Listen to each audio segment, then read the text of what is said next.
I realised today that I actually have Game of Thrones to thank for my channel because my first video ever was me doing a review and a discussion video of A Feast for Crows by George R.R. Martin. So in honour of that, I thought I would bring us back to this room, which is where it all began, and we will discuss season 6 of Game of Thrones. First of all, let's get the whole spoiler situation out of the way. This video is going to contain spoilers from the outset, so I'm just going to go straight into it. So if you haven't seen up to episode 10, the finale of season 6 Game of Thrones, please leave now and come back later when you've seen it. I'll give you 3 seconds. 3, 2, 1, 0. I had been planning to film this video anyway for the whole of season 6, but after seeing that final episode, I am just completely blown away. It was fantastic. So I get the feeling that most of my discussion is going to come from that. I feel like every single scene in this last episode could have been that last shot, because all of them wrapped up each storyline so well and still left room for excitement for what's going to happen in the next season. This episode paid off almost every single thing that had been set up during the rest of the season. So yeah, I think I will start with a discussion of the final episode, and then I'll go back and talk about my other favourite parts of the season.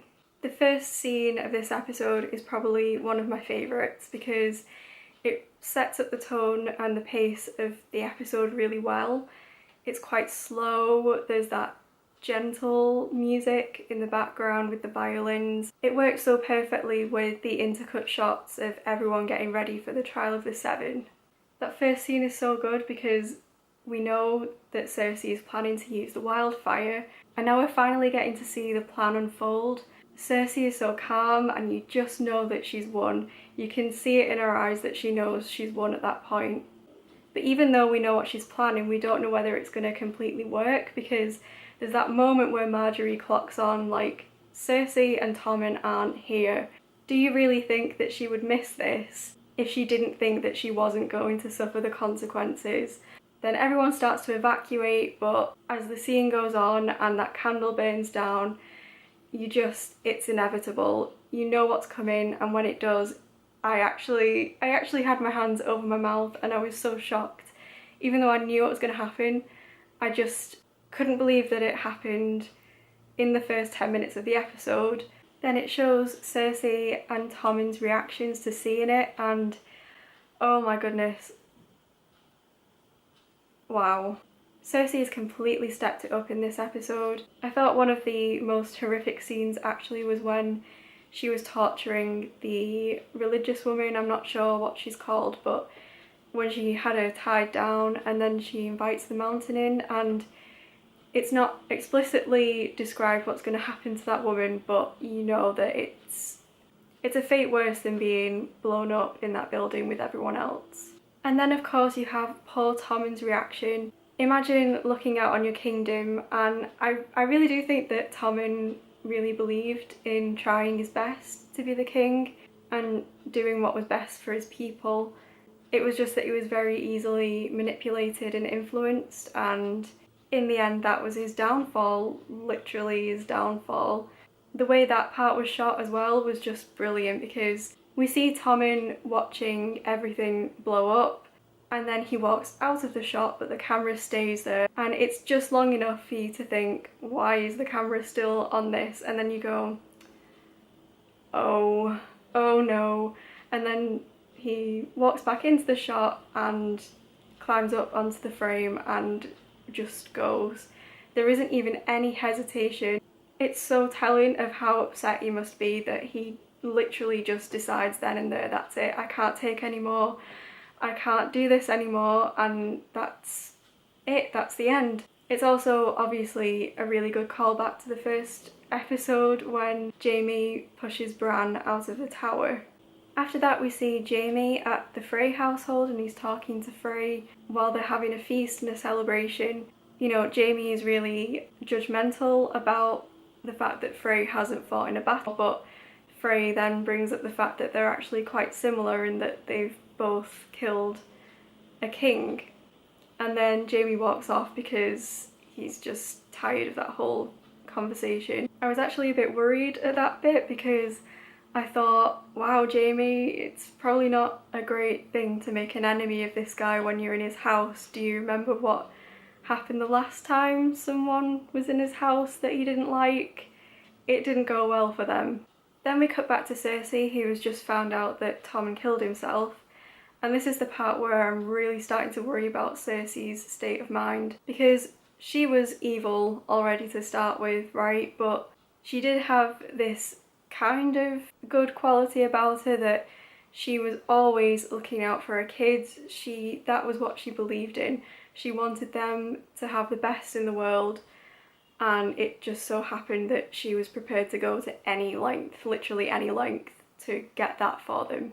But the way she reacts when Tommen dies is so chilling and out of character, and I think it's setting up what she's going to be like in this next season, and it is not going to be pretty. It's almost like she has nothing holding her back now. She has nothing that anyone can use against her. The way that the situation is with her and Jamie, I feel like they're setting up a plot line where Jamie is starting to realise that Cersei is just completely gone off the deep end and she's going way too far. I think that's going to put some distance between them, and if that final look that Cersei gives Jamie in the last scene is anything to go by, I don't think she feels much for him anymore, and I think he's going to realise that. Then we have a brief comic relief kind of moment where Sam and Gilly finally arrive at the Citadel, and Sam is led into the library, and the look on his face is the same look that would be on my face if I saw a library that big. It looked amazing. We're then taken to the north, and Jon and Sansa are talking about what's happened and how Sansa went behind his back to ally with the Knights of the Vale before the Battle of the Bastards. But my favourite moment in this scene is when Sansa says a white raven came from the Citadel, winter is here, and Jon says, well, father always promised, didn't he? I just love the fact that these two have been reunited in this season. That's something that I've been waiting for so long. Like, reading the books, all you want is for the Stark children to just find each other again, and every time that it almost happens and never quite works out, it's so frustrating. So when it actually happened this season and Jon and Sansa are reunited and they hug and Sansa accepts him as her brother, her actual brother, that is just so beautiful. I actually got quite tearful when they reunited in whatever episode they reunited in. It was just such a nice moment. Something that I didn't expect at all was the scene in Dawn, because we haven't seen Dawn since like the first episode. Lady Olenna's there and she's not quite convinced that she's gonna ally herself with them until they say, look, we're not promising your survival, we're promising revenge, basically. And then who steps out of the shadows but Varys? Varys shows up, and obviously he's told them about Dany and the dragons and that they're coming, and that just makes me so excited because them pairing up with Dawn and whatever's left of the Tyrells, that's going to be a massive army. My only problem with that scene was I couldn't figure out whether Lady Olenna knew about what had happened with the wildfire. I couldn't tell whether she was just saying that she had no future in terms of like the High Sparrow had all the power and the Tyrells weren't going to get anywhere, or whether she knew that Cersei had blown everything up with wildfire and she is literally the only person left in that family. Speaking of Dany, I really loved the scene between her and Tyrion when they talk about whether they're scared or not, and Tyrion says to her, look, I've never believed in anything. I've always been told to believe in a god, to believe in my family, but you're the only thing that I've ever truly believed in. And then Dany reveals that she's going to make him the Queen's hand when she takes over in Westeros, and she's had the little pin that the hand wears made for him. I just thought that was such a nice scene between those two. The next scene was absolutely the most shocking for me in this episode because I was not expecting it up until the very last second before it happened. So as I was watching the episode, I was making notes so that I could do this later and remember everything that happened. And I wrote, Frey eating alone, girl serves him. Then after a second, it's totally Arya. His family were in the pie. Arya kills Frey. I was so shocked when that happened. It was a good reversal of the Red Wedding situation. That was an absolutely horrible way to kill someone, but it was so clever and I did not see it coming, like I said, up until that very last split second where my brain went, why would they be filming this random girl with Frey eating alone? Note to the lords in Westeros, never eat alone.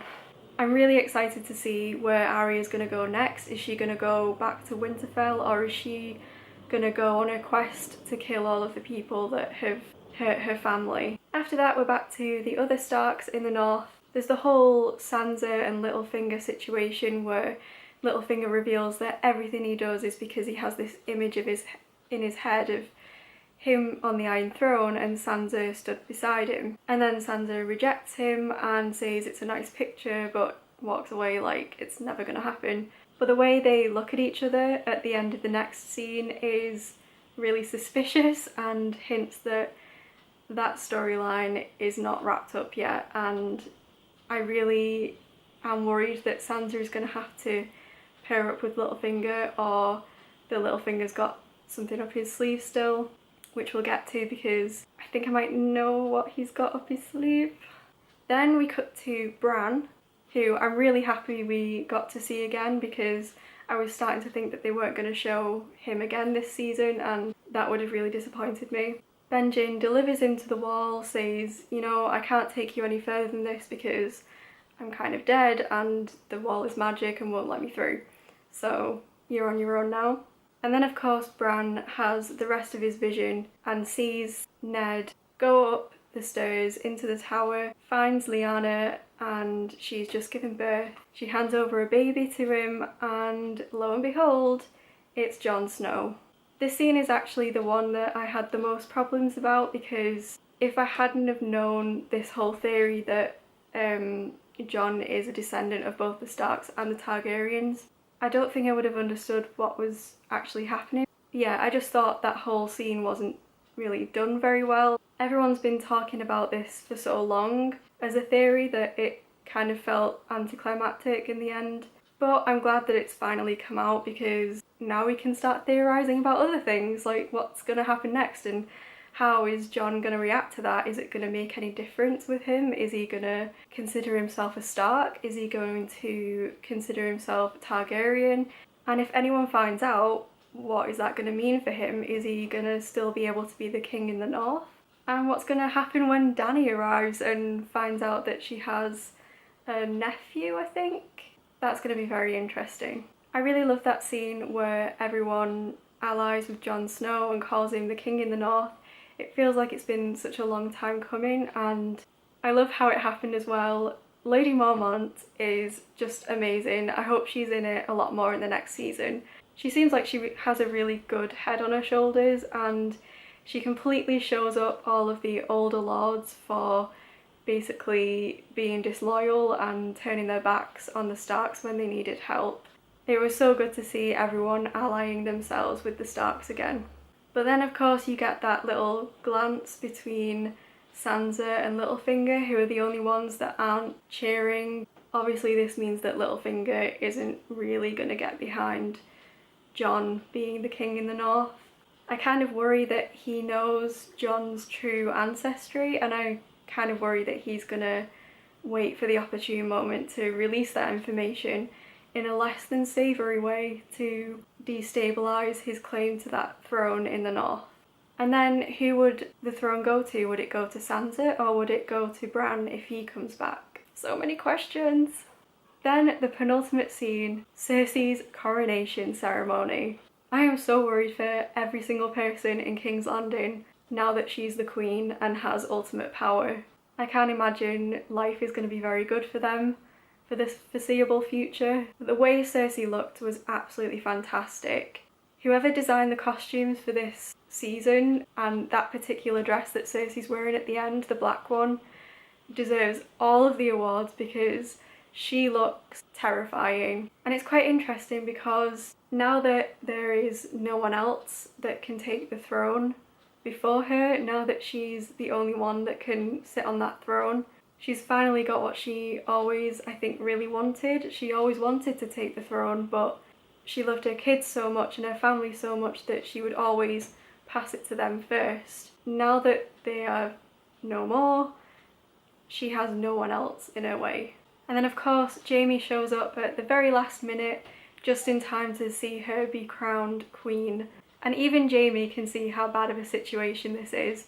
He might love Cersei, but his face is pretty much like, oh no. And the way Cersei and Jaime look at each other at the end, it just tells me that they're probably gonna have some trouble in the next season. Like I said at the beginning, now that Cersei has nothing left that she really cares about, I think she's gonna go like the stories of the Mad King. She's going to be completely tyrannical and evil until somebody puts an end to her rule.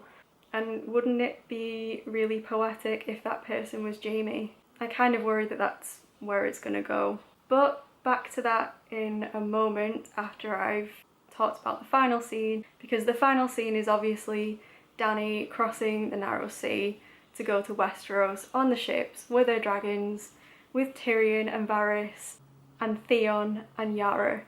This is what I've been waiting for this whole season. I've just wanted Dany to get on those ships and cross the Narrow Sea. That's all I've wanted, and I'm just so happy that that was the final shot. Okay, I've finished talking about this episode now. I just have one final thought, and I'm not sure whether it's completely crazy or whether it has grounds, but I was thinking that whole situation with Arya, Frey and Jaime was kind of fishy because Jaime walks away early on in the feast and we don't see him again until the very end of the episode. So I was thinking, is it possible that Arya killed Jaime and has taken his face and is now acting as Jaime in King's Landing? Because wouldn't that be the perfect way to sneak in without Cersei ever knowing? But let me know in the comments, is that a crazy theory or is it actually possible? Before I end this video, I'm going to just talk about some of the moments from this season that I think are going to be the most memorable to me when I think back on it. One thing that I loved was the blossoming romance between Tormund and Brienne. I just loved that whole situation so much because Tormund is so clearly attracted to Brienne and she just has no idea what to do with that. Another great little subplot that I enjoyed was the acting troupe. I really liked the way that they were showing their version of history. It was very skewed obviously towards the Lannisters. It was making the Lannisters look really good. It made Tyrion into a complete villain and it made the Starks look really incapable. I suppose that leads into the Arya versus the Waif storyline. That storyline was sort of one of my favourite parts and also one of my least favourite parts about this season. I think it was dragged out a little bit too long. But what I did really love about that storyline was that final chase scene. That was really scary and the Waif was sort of like the Terminator, like chasing her through the streets. I really liked the way that Arya snuffed out the candle with her sword before the fight. I'm a little bit disappointed that we didn't actually see any of the fight, but I do think the scene that followed that up was really good. So it made me really uncertain as to who had won the fight. I didn't know whether the Waif had won or whether Arya had won, and it kind of, the camera slowly pans up the wall of faces until it gets to the Waifs, and oh, I was so relieved that it was her and not Arya that had been killed. I thought those scenes were really well shot. I just think the whole storyline could have been improved a little bit more. One thing that I really loved about the books was the Kingsmoot. I really enjoyed seeing how that worked. It was a little bit more drawn out in the books, but I still really enjoyed watching it in the TV show as well. I really enjoyed the whole Greyjoy storyline because I'm just happy that Theon and Yara have now teamed up and that Theon is supporting his sister and that Yara's trying to bring Theon back out of his shell. Honestly, I'm just a complete sucker for family storylines. And of course, Yara teaming up with Danny was exactly what I wanted to happen, and I'm so happy that it did in this season. I'm really looking forward to seeing how they deal with Euron Greyjoy and what's going to happen when they meet and the possible confrontation that's going to come out of that. And Yara is actually one of my favourite characters in the book, so I'm just so happy to see her playing hopefully a more important role in the TV show. The most memorable deaths are going to be Hodor. That whole scene is going to stay with me for the rest of my life, I think. There were so many memes around on like Facebook and everything saying that now every time someone says hold the door, I'm gonna have some sort of emotional flashback to that scene. That's exactly what's gonna happen. And the other memorable death is going to probably be Sansa killing Ramsay, because he was such a horrible, horrible character. And the death was so fitting to him and how he liked to torture people. But I think it also shows so much about Sansa's development and where she's at. She's definitely not the character that we met in the first season anymore. Obviously, I have to mention the Battle of the Bastards episode, because that episode was just filled with amazing action sequences. You had Dany taking on the slave masters in Meereen, and that's the first time we've seen her really use her dragons in like a battle scenario. So it's given us a taste of what's going to happen when she gets over to Westeros. And then of course you had the battle for Winterfell, and it was just so well done and it felt so hopeless. As soon as Jon rode out to meet Rickon, it was like you just got this heavy feeling in your stomach. Like, this is never going to go in the way that you want it to go. But of course Sansa had a trick up her sleeve by allying with Littlefinger. I also loved the scene where Sam and Gilly go to the Tarly house, and I loved that Sam was going to go to the Citadel on his own and leave Gilly there, and he walks out and then a few seconds later you see him come back in and he's like, nope, we're all going, I don't care, I'm taking you, I'm taking the kid, and I'm taking the sword. And then they just walk out. It's just brilliant. I love that scene. There's so much more that I could talk about with this season, but I think I've probably talked quite enough by now. It says a lot about how much has happened in this season when you don't even get a chance to talk about the fact that one of the main characters was revived from death early on in the season. That's what I really love about that last episode, because everything has changed now, and I absolutely can't wait for season 7. Alright, so that's as much as I'm going to talk at you for today. Talk to me in the comments, let me know what your favourite moments were, who your favourite characters were, and what you want to see happen next. Thanks so much for watching. Like, comment, subscribe if you want to, and I'll see you next time. Goodbye!